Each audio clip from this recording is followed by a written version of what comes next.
As you visit a gun store or sporting goods store, you may realize that the Glock takes up their lion's share of the gun cabinet. And again, it depends on the area, depends on the specific store, but at least in my area, Glock is very popular, and I'm sure that's for most areas of the US, and for good reason. Glock is very well made, they're reliable, they look good, they have a good aftermarket base.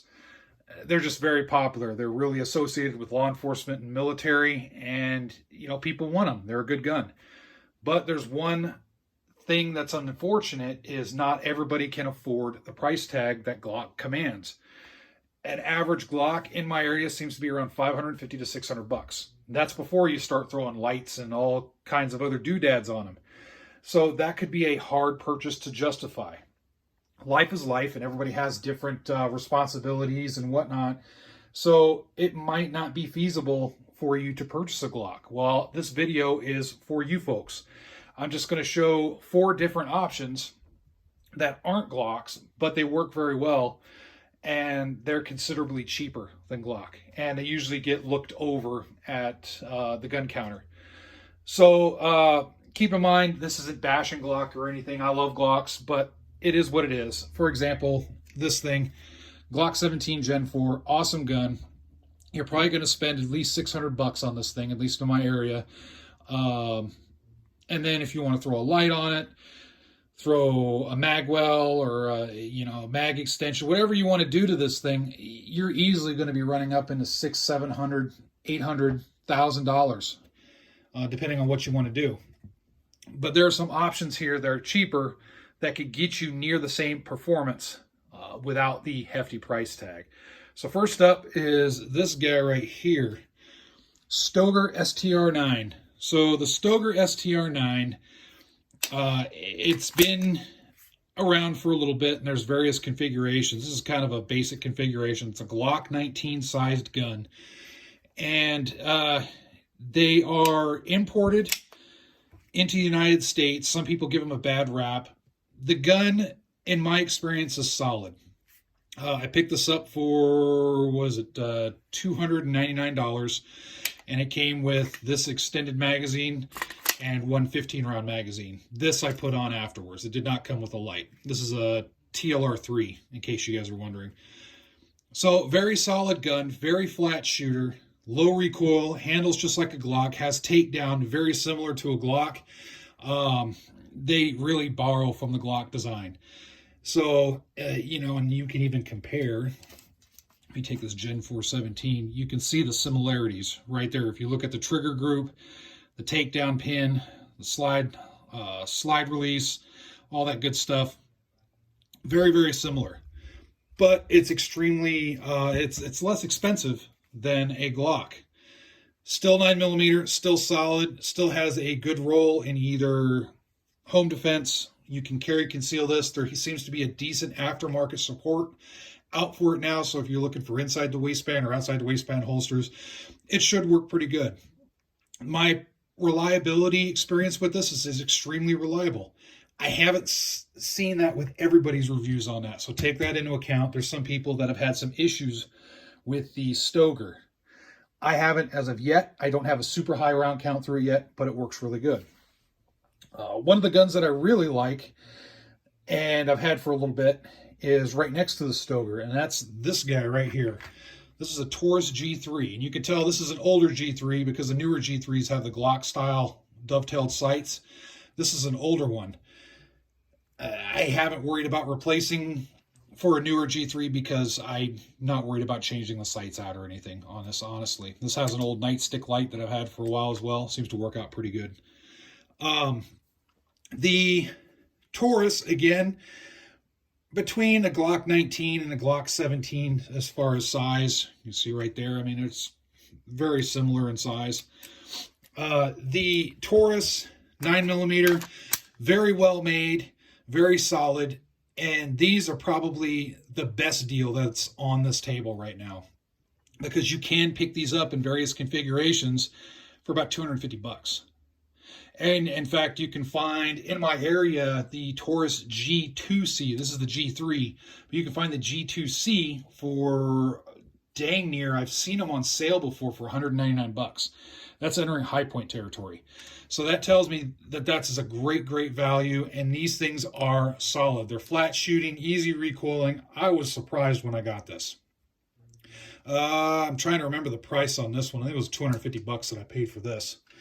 Of course, if you throw lights on it, then you're going to increase the cost a little bit, but it's a good handgun to start off with. This one came with a 15 rounder and a 17 rounder, so perfect for concealed carry. It does carry well, and perfect for home defense. You don't have to worry about a huge budget as far as, you know, you're spending $600 for this right here versus $250 for that, and you have a solid defense gun. This one right here, Smith & Wesson, the SD40 series.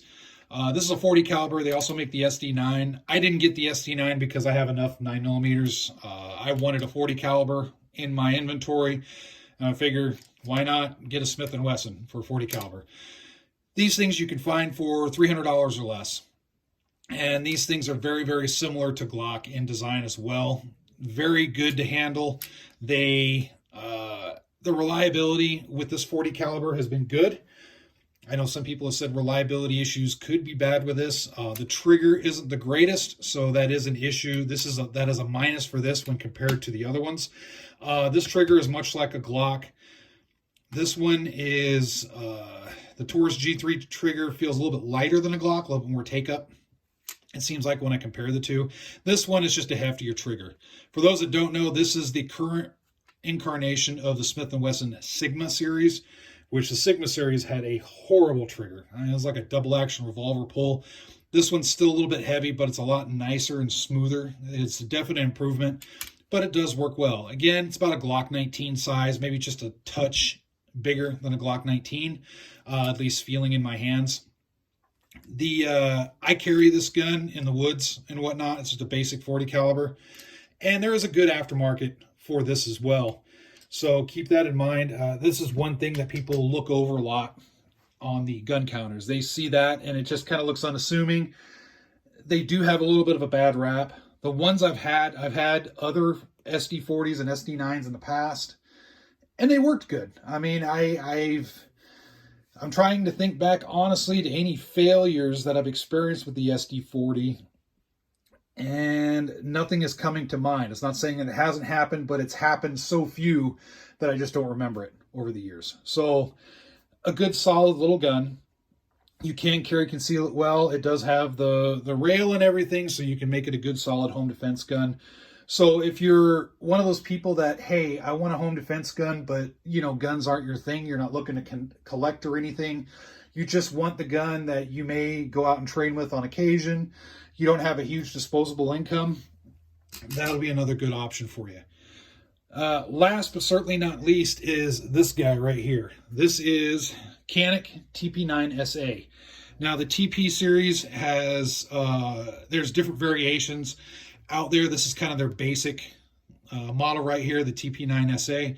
Very, very solid gun. It has some obvious Walther stylings to it.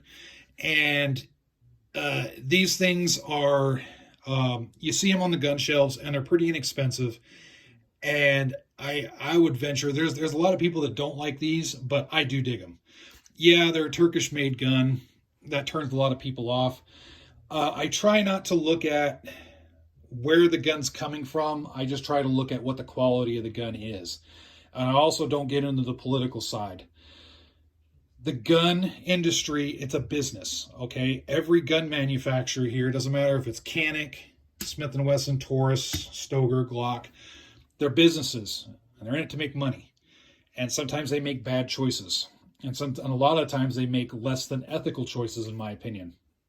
It is what it is. It's not just guns. If you look at the iPhone or the Android that you're holding, think about the business that made those. It's just a fact of life. I mean, if you're going to virtue signal and say, I'm not going to buy anything from any business that makes bad choices, well, you might be living in a hut under a tree. I don't know. So focus on what's best for you in your life. Focus on the best tool for you, and just don't worry about the politics so much, okay? If you choose to not support something because of something they did, if they did something really egregious, that's your choice. And if it's something really bad, then yeah, it's something to look at. But again, you know, if you base it on just because, hey, this is from Turkey, I don't dig it, I don't know. Kind of reevaluate yourself a little bit there, because it's actually a really good product. Like this Canik right here is an awesome, awesome gun. It'll do well to protect yourself and your family. And you're looking at around $300 or so. I believe this one was $350, $325, $350. I can't remember exactly. But awesome gun, 9mm with 19 rounds total, 18 in the mag plus 1 on the pipe. That is a good capacity. Can throw a light on there. It has a good sighting system. This particular one does. So I really dig that. Very good trigger pull, good quality. I haven't had any issues with it. Any of these guns have been reliable for me, and I wouldn't hesitate to use any of these either in the field or at home or concealed carry or whatnot. I wouldn't hesitate in a heartbeat. So just wanted to show that to you. It's just a couple different options there. If you're not looking to buy a Glock or you just can't afford one, there's some really good choices out on the playing field that can get you something solid, something good for self-defense or recreation, and you don't have to spend the money. So, all right, leave the comments below, all that good stuff. Like, subscribe, show your support. You know the whole drill. All right, thanks a lot for watching.